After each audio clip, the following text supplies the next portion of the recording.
everyone. This is Kyle here with another episode of the Art of Physical Fitness show. Today we have Brad Schoenfeld here for an interview. Brad, go ahead and tell the watchers why they should care about what you have to say. Well, I think what kind of sets me apart from most professionals is that I do bridge the gap between being a practitioner and an educator researcher. I've been involved in the fitness field for longer than I care to remember. But it is approaching now 2 decades in the field. And I own my own private facility. I actually just sold it last December, but I owned it for 18 years. Before that, I was actually a personal trainer doing home-based training. And I've done extensive educating. I am a professor, now a lecturer, it's my title, at Lehman College in Bronx. And I've also done quite a bit of research. I've published now well over 30 peer-reviewed articles. I'm approaching 40, I think, at this point. So really expand the gamut, and I think bridging the gap between science and practice is what really where I'm at, and what kind of sets me apart in many ways, I think, from a lot of people. Awesome. Now, I know recently you spoke for the NFCA, I believe, for a conference. Do you have anything upcoming like that that you have going on? Well, I will be speaking. I've spoken for the NSC many times, and I will be speaking at their personal trainer conference again coming up this March. It's a great lineup, so I recommend everyone gets there. Alan Aragon, Brett Contreras, just a host of really great speakers. I don't want to just mention everyone because I'll end up leaving someone out, but right. One of the best lineups of speakers that you can see in the fitness field. And, I'm going to be speaking on the science of squatting. Okay. Looking forward to it. Can you give us just a syllabus, cliff notes of what that'll be detailing the science of squatting? Well, yeah, I'm basically going to cover all the relevant joints from the hip to the knee to the ankle to the spine, and the torques involved, the muscles involved, differences between muscle activation in different types of squatting, bar placement, gaze. Really, it's kind of everything you ever wanted to know about the squat, but we're afraid to ask. So I'm going to really cover the gamut of topics, as well as one of my favorite topics, deep squatting. How low should you go, and what are the applications for that? And what do you see? How low should you go? I don't know if we have time for all that, but it really does, as I will discuss in detail, and don't want to kind of trump what I'm going to say, but it really depends upon what your goals are. One of the take-home messages is that certainly it is not inherently dangerous to squat deep, provided that you don't have any medical complications to do so. So like everything else, it really does depend on the individual, what your goals are, and what limitations you might have medically. All right. Now, before we get going into the meat of this interview, stuff I wanted to ask and talk about, obviously a lot of stuff in this industry I've been talking about a lot on other episodes of the show about how it can be pretty confusing. There's tons of information out there, tons of experts with the internet, very easily to get confused with all the stuff that's out there. So how do you recommend to anyone who's going to watch this interview, who's watching it right now, to kind of make sense of it all and make it, simplify it, if you will, in their minds so they don't create further confusion, start screwing up things? Yeah, and I just to tackle what you had first mentioned, one of my most important messages that I can give, I say this to my students all the time, and certainly anyone and everyone who will listen, is to always be skeptical. Really, that is what separates a scientist from the consumer, and scientists are always skeptical, and consumers really have to understand that science, especially in the exercise realm, exercise nutrition, is very limited in many contexts, and we can have certain opinions based upon what research does tell us, but there are huge gaps in the literature at this point. We're still in the infancy of understanding what is out there, and just because someone has a fancy title, PhD, a master's degree, whatever, or they've trained an Olympian or whoever, that does not mean that they necessarily are the all and know all. And I just would really caution people to remain skeptical.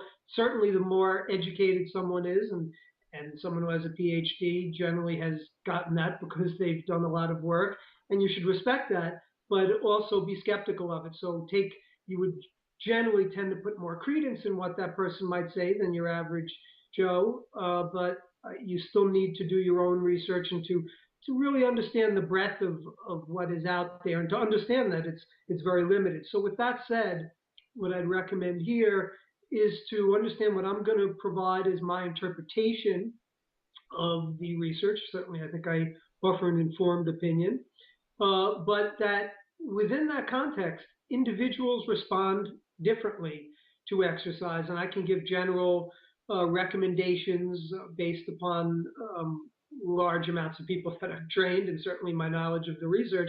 But within that context, people have very, very different responses to training, and you need to take this within the context of your own needs, abilities, genetics, and other factors. Perfect. Great way to start this off. So, the first thing I want to talk about, obviously, you're known as an expert. You're an expert in all ranges, but body composition is where you're really known for. Especially you have a bodybuilding history. Is that correct? Yep, that was correct. So, what got you into? I mean, obviously, your own side. What fed you into working with others in the aspect. So, what fed you into that side personally yourself, pursuing body composition, bodybuilding, of everything? Yeah, I kind of was your typical 90-pound weakling, and I actually 90 pounds wasn't too far off from where I was when I was in high school. And was by the time I got out of high school very unhappy with my physique and my just overall physical being. And basically, I started training in a bodybuilding style fashion, really not knowing much of what I was doing, but I adapted very quickly. And I always came from a scientific family, and I was kind of like a fish in water.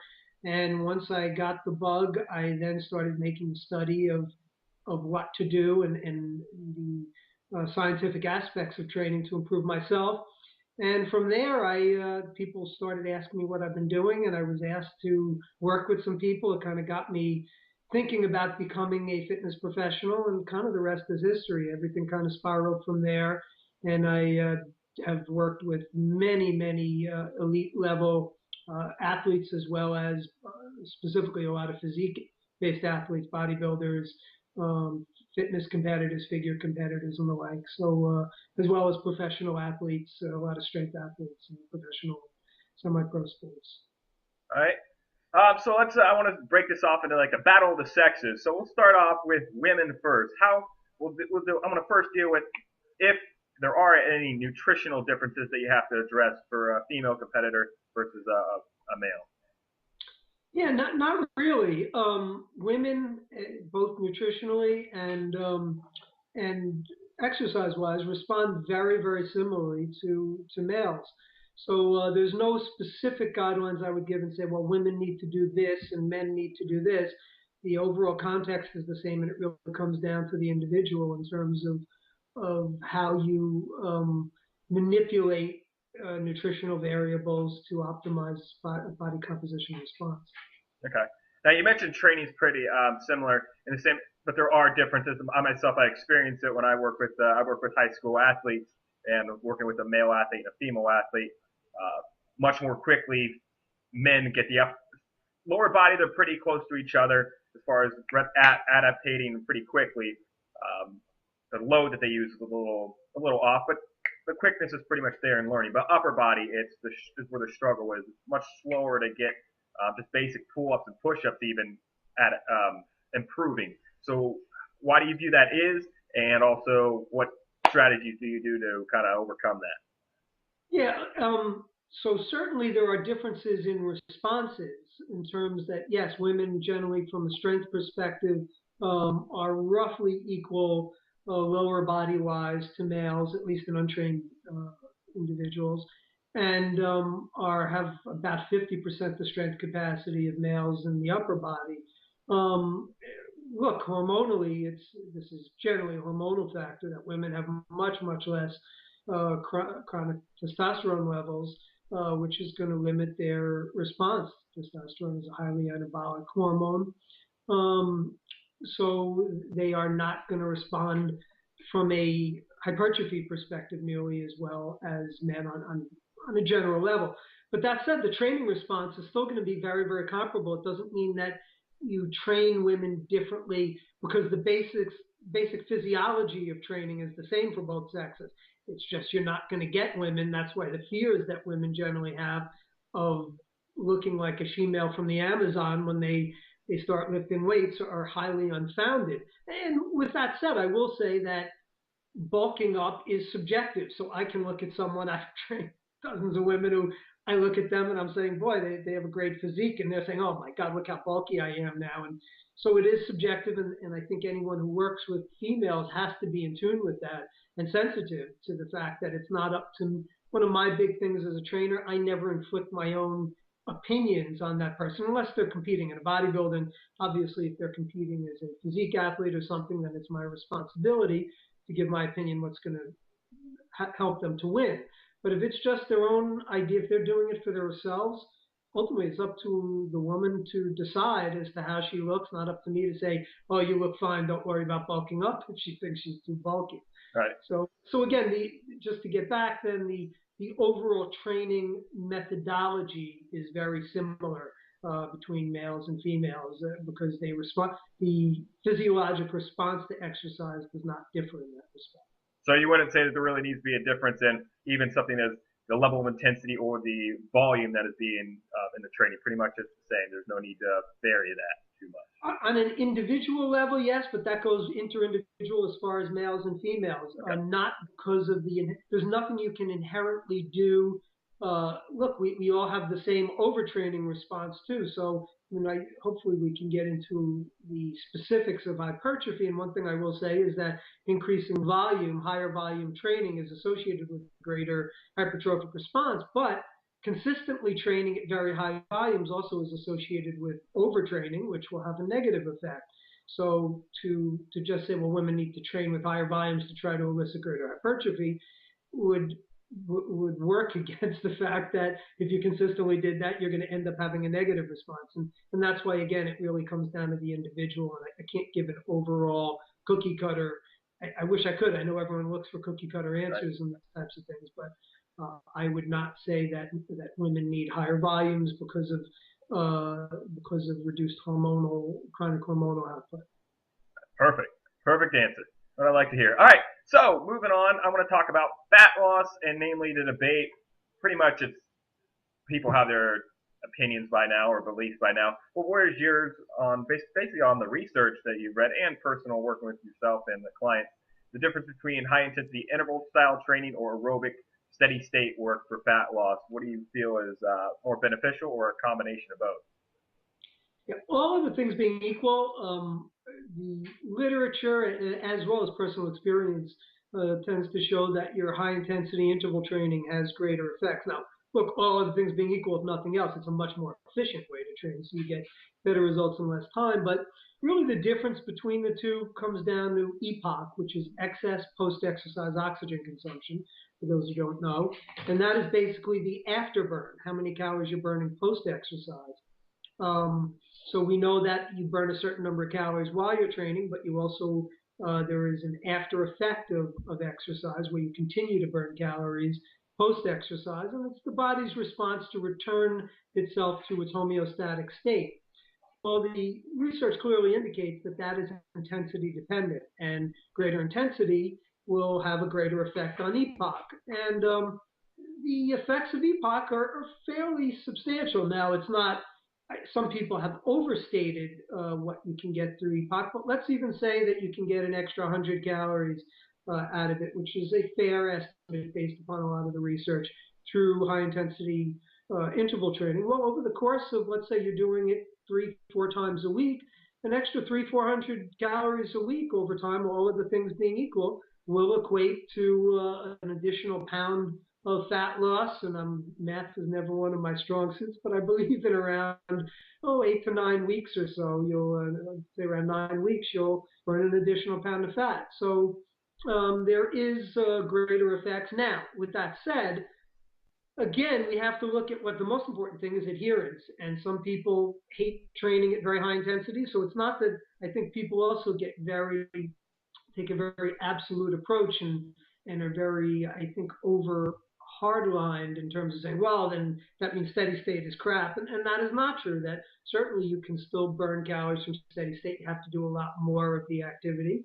Um, I will also say that high intensity interval training can hasten the onset of overtraining to a greater extent, although that is somewhat subjective because the volume of training, since you're doing less of it, also factors in. So there's a lot of factors here, but training at very high intensities with interval training, if you're doing a serious resistance training routine, potentially can bring about an overtrained state. So there's a lot of factors here, and ultimately you have to look at, again, the individual. I keep bringing it back to this, but so important. So if you're just asking me, all other things being equal, what would I do? Well, I think high intensity would be best for fat loss, but that does not discount the fact that steady state training could have its place. Important message there that it's all a balance, moderation act. So with that said, where would you say is a good duration in a workout, volume wise, of high intensity? Obviously, how many times a week, plenty plays into it, but very simply in one session, one minute detail, 4 to 10 minutes of work. What would you say? A little longer, a little shorter than that of a range? I come again with that. I'm not. The Skype was kind of breaking up there, and I wasn't Yeah. clear on what. What would you say is an acceptable range for high intensity interval training for a singular session? Not thinking about outside of multiple how the volume during the week, but just thinking in terms of one session, 4 to 10 minutes. Duration. The Yeah. duration of the session. Yeah, and now here's another thing that needs to be taken into account is that there's no standardized intensity for high intensity interval training. So really that's going to ultimately factor into the time that you spend. So if you're doing it, I like to use an RPE. If you're doing sprint interval training, which is a form of high intensity interval training, kind of like a Tabata protocol, you're going to do a lot less from a duration standpoint than if you're doing, which would be a 10 on your RPE and on the 0 to 10 category ratio scale. And then let's say if you're at an 8 in a more moderate high intensity. So that will certainly the intensity level will mitigate that. I would say that a general range in your, let's say if you're talking about an 8 or so on the RPE scale with your high intensity intervals, we're talking 20, 30 minutes tops. Usually I like a 20-minute interval is generally a target, somewhere in there. And it will, of course, also things like training status will affect that. Sleep enters into this. So you start get nutritional status. Really, a lot of other factors come into the individual response there. So while I gave you kind of a general scope, you do need to take these individual accounts into Oh, absolutely, absolutely. General was looking for, like, yeah, absolutely. Which if we were to get in the individual scope, we would be talking for, well, I don't know if the interview would ever end. But with that said, I want to finish up the talk on kind of the fat loss side of it. I know in your recent speech at the NSCA that you had, I think a couple months ago, a month or two ago, you talked about metabolic resistance training. And what is it? Yeah, metabolic resistance training is a way to increase energy expenditure through resistance training. And there's multiple techniques that can be used. I went into a lot of different possibilities, and there's certainly even more than I went into at my speech at the NSA. But just to give you uh, some examples, things like circuit training, um, doing paired set training, which is a type of superset work, combo style training, which is kind of super circuit training where you're doing let's say an exercise followed immediately by a aerobic type of exercise for a short period of time, and then back into resistance training. So these are all techniques, and the ultimate goal is to enhance the energy expenditure during resistance training. Um, it has been shown that resistance training itself can significantly increase EPOC over and above general aerobic type training. So while general resistance training, you're not going to burn as many calories during the session, although you can certainly start to approach that through some of these techniques, these metabolic resistance training techniques, but you're going to increase it significantly afterward. And also you do have the effect of maintaining muscle mass during this type of resistance training, where if you're just doing aerobic style training, you're generally going to catabolize muscle tissue over time. So basically, this is a way, and I've used this technique extensively with private clients who are looking to lean out. and it's been a very effective technique. And as a combination, certainly nutrition is paramount here.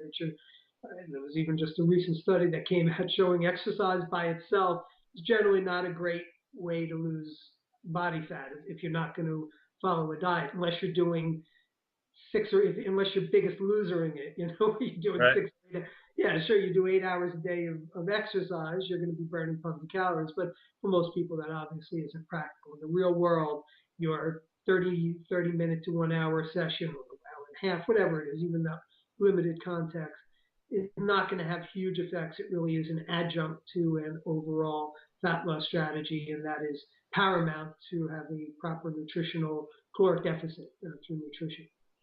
What do you make of the Biggest Losers since you brought it up, especially now with their having kids on there?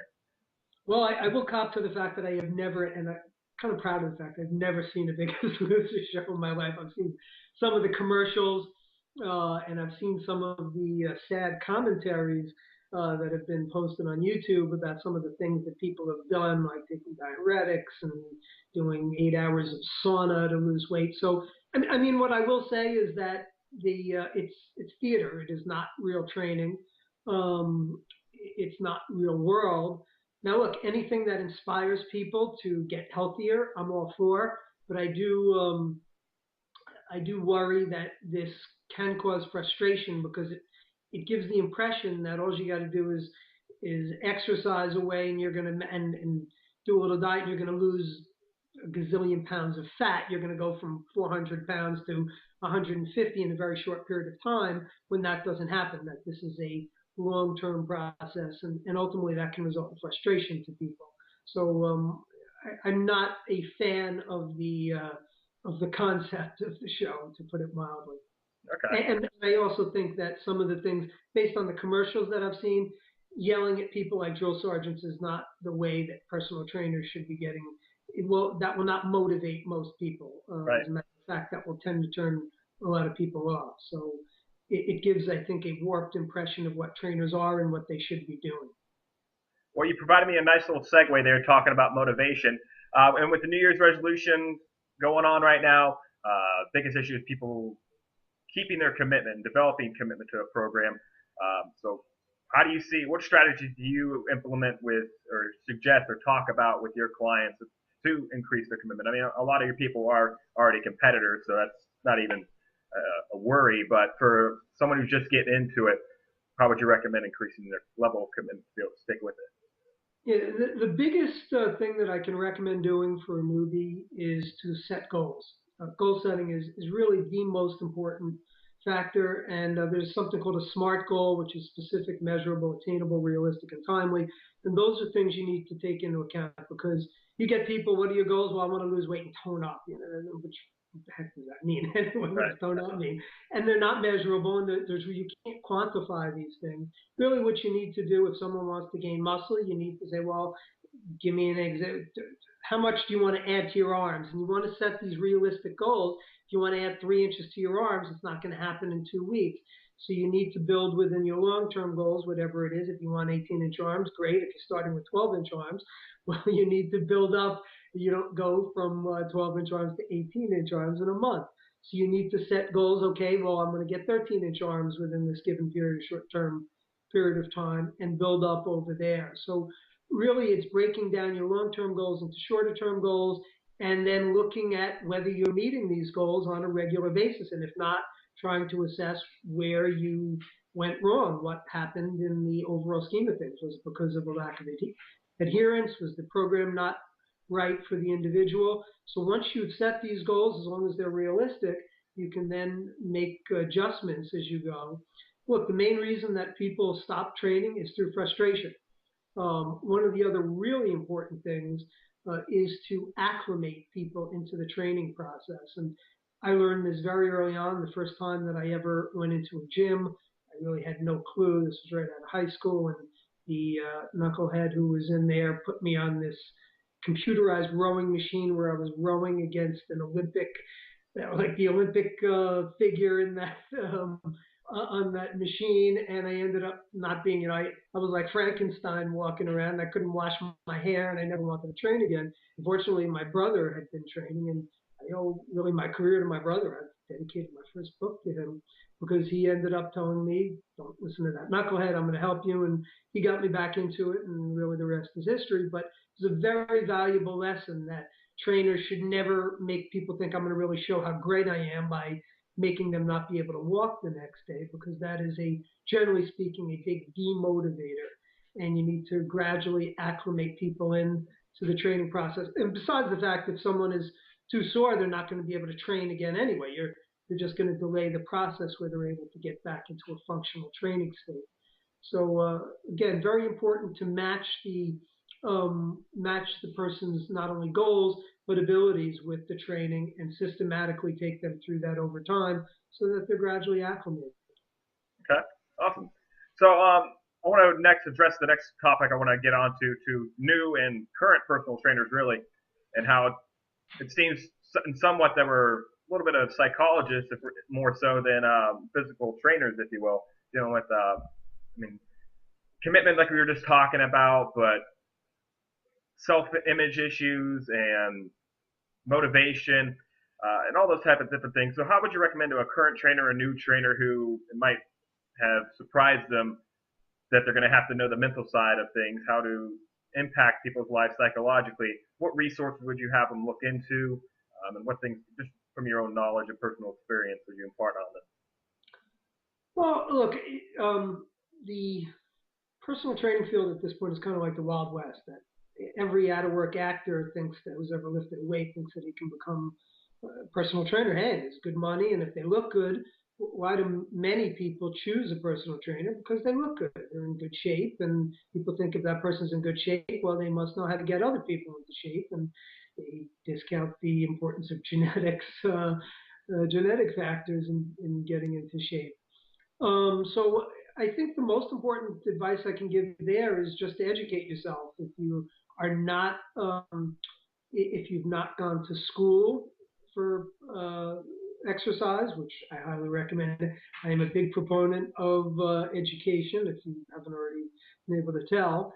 But if not, look, I understand that it doesn't mean that there's certainly some very good trainers who are not exercise, that have not gotten a bachelor's degree in exercise science, and they've made themselves into very good trainers by doing their own study. And that really is the best advice I can give, that you attend conferences, that you do a lot of reading and self-study, and you make yourself into a proper trainer, and that you also interact with people in the field. You make an attempt to interact with people who are good at the craft. Some colleagues of mine, like Joe Dowdell, who's a really terrific trainer, Brett Contreras, another fine trainer, reach out to these people, Nick Tuminello, reach out to them, ask them how, for their advice in terms of what to do. And I know they, in particular, are extremely willing to share their knowledge and are very helpful. And I think most good trainers are. Kind of a sidebar dealing with education, going back to my educational experience. What did you, I don't know if you had to do this when you were in school, what did you hate more, the VO2 max test or the Wingate? What did I hate more? Yeah. Well, Wingate is always, to me, the worst. Wingate, you do kind of want to feel like puking after if you do a Wingate test properly. So yeah, I can run better than I can cycle. So I was the opposite. Wingate, I didn't think it was too big a deal, but the VO2 max, I felt like I was suffocating the whole time with the whole apparatus around my mouth. So yeah, I hated that more, just the suffocation feeling with the breathing, especially when it started increasing the intensity. It's like I can push myself more, but I feel like I'm gonna die right now without being able to breathe properly. yeah, But a lot of it depends on what you do. I don't cycle much, so maybe that. And by the way, one of the things you talk about individual response. I mean, I do both with students, and I find that a lot of the athletes who are running-based athletes have a lot of trouble on. I put them on just a YMCA protocol, a cycloergometry protocol, and they're toast. They just have a very difficult time because they're not used to cycling. yeah. All right. So one last on the mental side of things I wanted to cover was an article that you wrote talking about exercise and depression and the link between the two, and how exercise can help depression. So, care to elaborate? Yeah, there's several factors that are theorized to play a role here. There's the endorphin hypothesis. Endorphins are opiate-like chemicals that are released, and it's kind of the exercise high that people talk about experiencing. So people who are depressed, when you get this surge of endorphins, which have been shown both through aerobic as well as resistance training, that is thought to at least acutely help to boost mood. There is the distraction hypothesis, which is something that I certainly subscribe to, and that at least while you're doing it, especially with resistance training, you can't, anyone who's ever trained hard, when you're lifting weights, it's pretty tough to be thinking about the bad day you had at your job and asking your bosses and how bad your relationship is going or whatever when you're under a max or 3 rep max or whatever it is. So it really does distract you, at least for that time, and carries over. But I think the greatest factor, and I think there is a combination of these factors that enters into it, but is the empowerment hypothesis, whereby when you finish a workout, basically you feel empowered. You feel like you've accomplished something. I mean, when I leave the gym, I'm stoked. Sometimes I'm not happy going into the gym. As a matter of fact, quite often Right. I'm like, oh man, another workout, and I got to really gather all my internal fortitude to push myself through and get what I know is a good workout. But once I leave that gym, I'm feeling really good, and I'm glad I did it, and I feel like I've conquered the weights. And that is a feeling of empowerment, and that I do think has a very large effect on combating mood alterations. All right, well, so let's shift the focus to hypertrophy or hypertrophy or how, yeah, I hear 100 different ways to say it. But let's shift there. And your book, in particular, Max Muscle Plan. What is it, and what inspired you to start it and write it?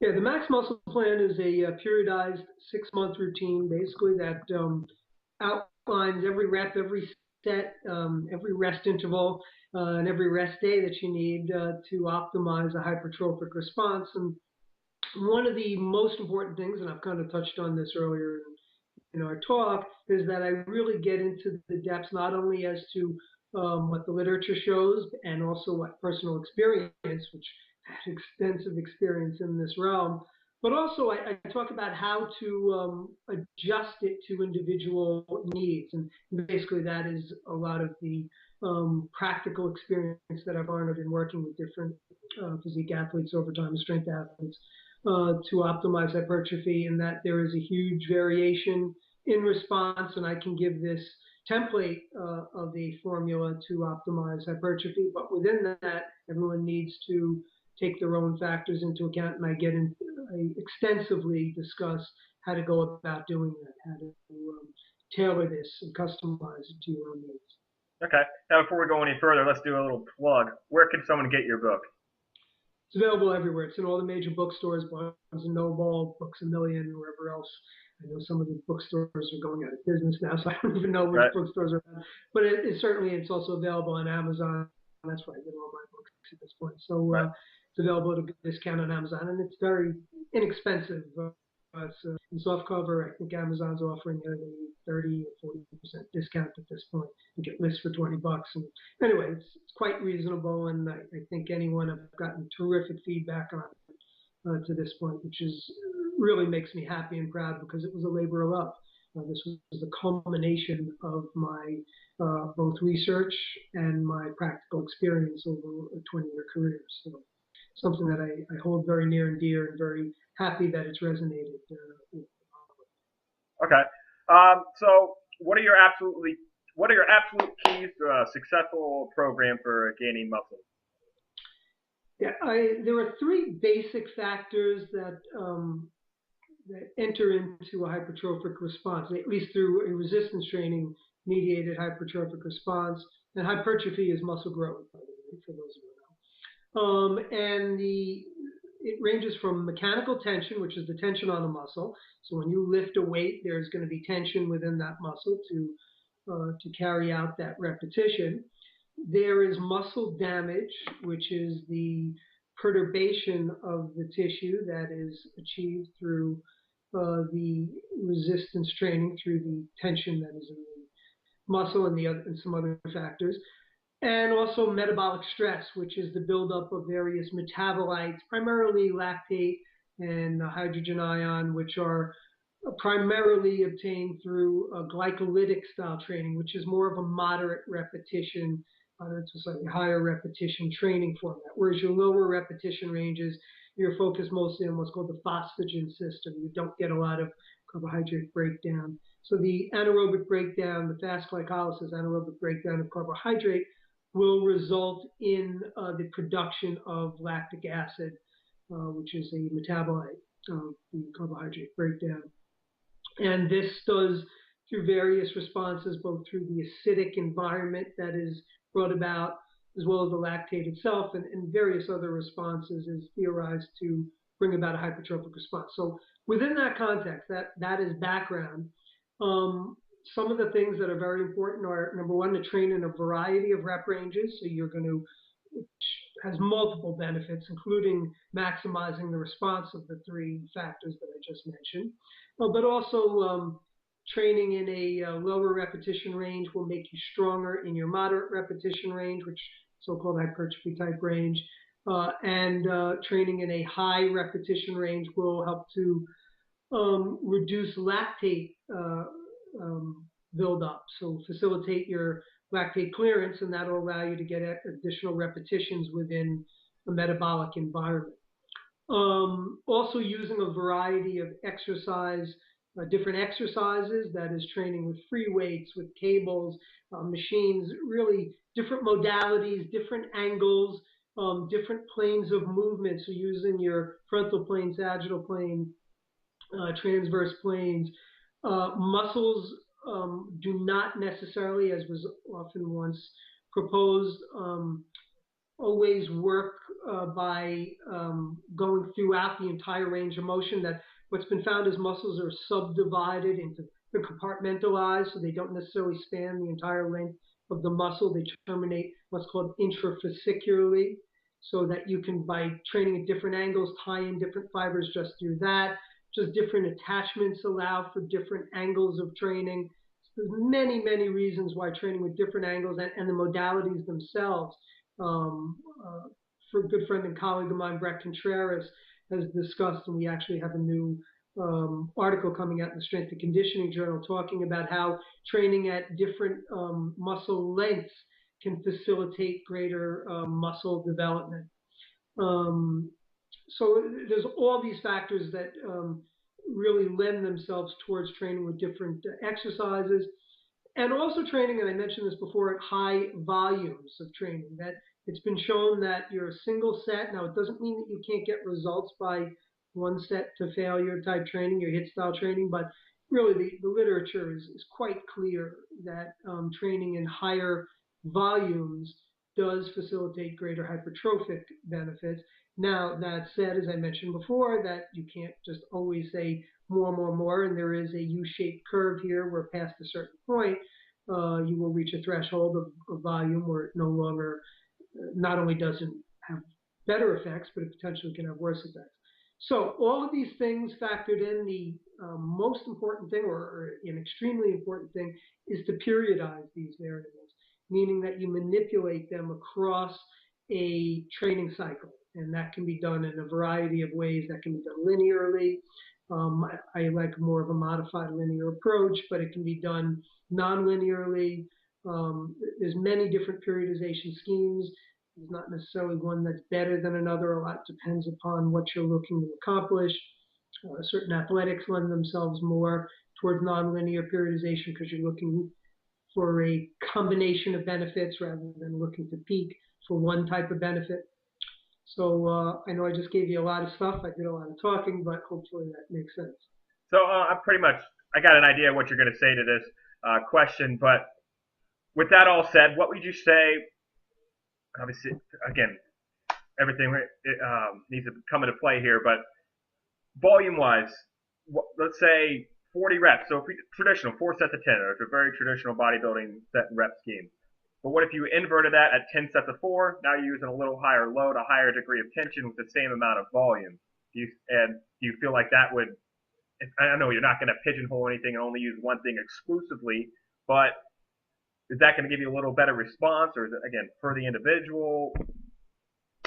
Dude, you've just hit on what my PhD dissertation is about. So stay tuned. That study will be taking place in a matter of months. So Okay. if you're asking me to speculate, um, I think there might be a slight advantage to your higher repetition protocol. Let's say 10, 3 sets of 10 versus 10, 7 sets of 3 or so, but based upon greater metabolic stress, that's a hypothesis, and that needs to be studied. I do fairly confident that there won't be huge differences there. Okay. That in the overall scheme of things, equating volume load, that there will be fairly similar effects. I think that you might start seeing, and my hobby horse is looking at the effects in strength trained individuals. Whereas really, and this is something that most people don't realize, but the vast majority of studies at this point are carried out in untrained individuals who have very different responses. I shouldn't have to tell you, and I'm sure I don't have to tell most of the listening audience, than trained people do. Their response varies over time. So it limits the generalizability of a lot of these studies. And we just need a lot more research to really have clarification and to elucidate, if you will, to use the research term, the best training methodologies to optimize hypertrophy. Okay. So with that said, you just touched on it a little bit, but is there really any difference for a new lifter and a veteran lifter as far as sets and reps for hypertrophy? I mean, I know I can still gain either or. I mean, a new lifter is going to gain pretty much no matter what. But even so, you go from squatting 225 to squatting 500. There's going to be a hypertrophic effect, if I'm speaking correctly, twisting my tongue around. But what's your say on any type, from looking at the research and personal experience, of course, for a veteran and Yeah, a new lifter? my my belief, and this comes both from the literature as well as working with, like I said, numerous physique type athletes, is that you need to, there's an optimal, kind of a sweet spot between optimizing a certain amount of mechanical tension, a certain degree of muscle damage, and also facilitating metabolic stress. But, and where that is and does differ between individuals to some extent. And also, as I mentioned before, it's not just cookie cuttering this and saying, okay, if you're doing 3 sets of 10 and just keep doing that forever, and that's what you need to do, and nine, for each major muscle group, and you're going to be doing 3 exercises. That there is no such formula because, as I mentioned, the periodized aspect is what's really important here. And one of the things that I found is extremely important is increasing volume over the course of the cycle, then having an unloading phase um, factored into that, and then increasing the volume again still further, unloading, doing it again, and working towards a super compensatory response where you keep increasing that volume over the course of a cycle, and then deloading, where then you go back to another type of phase after that. So I can't give you just a single cookie cutter formula there because, in my opinion, that doesn't exist. And the best response is one that constantly varies the responses over time. Again, working within a given range, and most importantly, as I mentioned before, volume is probably the critical factor here in terms of optimizing a hypertrophic response. That you need to gradually increase that volume over time, and that response will be different for different individuals. Some people can tolerate higher volumes for longer periods of time than others. Okay. Well, one final last question I want to pose to you. Obviously, you were talking about your views on research that you constantly are looking at the studies that are coming out and everything. So, what is recently in the past, wherever, some research has come out that's kind of either drastically changed your view on something or just kind of made you have an aha moment type of deal? Well, I get that pretty much on a daily basis. Every time I read research, I get such aha moments. One of the things that was kind of an aha was I recently wrote a paper that just got published in the Journal of Sports Medicine on NSAIDs. and their effect on hypertrophy. And in going through the literature, I had been aware of the general literature for some time, but I hadn't kept up on all the specifics of some of this. And what really kind of opened my eyes was that it kind of, I had thought it was common knowledge that NSAIDs had negative effects on hypertrophy. And if you look at the data, certainly in animal studies, that's clearly the case, but there's other factors that do enter into it, and it's not quite as clear cut as I had originally thought. And one of the interesting things, especially in dealing with elderly people, was that NSAIDs seem to have a positive effect on muscle development in the elderly, at least in the short term. And what the theory is here is that elderly people tend to have low-grade inflammation. And one of the things that is pretty clear from the literature is that low-grade inflammation has a negative effect on muscle. It actually hastens the onset of sarcopenia. And what the theory is that because NSAIDs help to reduce this low-grade inflammatory response, that's why in elderly people, at least, it tends to have a better effect than it would in younger people, a more hypertrophic effect, if you will. So the jury is still out on a lot of things. I mean, certainly there seems to be a negative effect on satellite cell response, which in satellite cells are at least believed, a good amount of literature suggests that they're a very important factor in at least sustaining long-term hypertrophic gains. A lot of other factors, but was kind of eye-opening. And like I said, I mean, we could be here all day with my aha moments, because I read research like most guys read the sports pages. I spend generally a couple hours a day, so pretty much you could be sure that I'll find something that I'm like, wow, I didn't, that's new and novel. With the kind of going back to the NSAID thing, ice bath. Do you see that has kind of the same effect, reducing inflammation of the muscle and therefore perhaps shutting off, for lack of a better term, some of the signals for growth, or do you feel like that comes into play at all? No, I mean, no, not necessarily. I have not seen that provides long-term benefits. The jury is still out whether that actually, really what you're talking about is the effects of soreness, not necessarily of damage. So they are separate. There is soreness is related to muscle damage, but the time course it's not there's not a linear effect there between the two. So whether ice baths, massage, there's really conflicting information on the benefits of these to soreness, and really the jury's still out. I certainly think acutely they can make people feel better, and if nothing else, the placebo effect, if that can be a powerful thing, and if that does, at least from a placebo, if you feel better, then go for it. But from the actual effects on what it does, I'm not necessarily clear that they do have a tangible benefit on muscle soreness. Well, perfect, Brad. That's all I had. If anyone wanted to find you, where could they go for finding you, for learn more about Brad? Yeah, I direct them to my blog, which is workout911.com.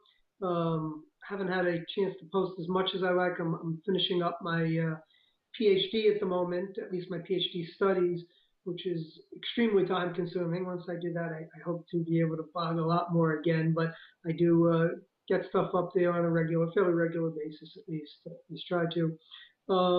And they can email me through that site too if they have any other questions, as well as look for my book, Max Muscle Plan, which you mentioned before, and like I said, I'm very proud of. Awesome.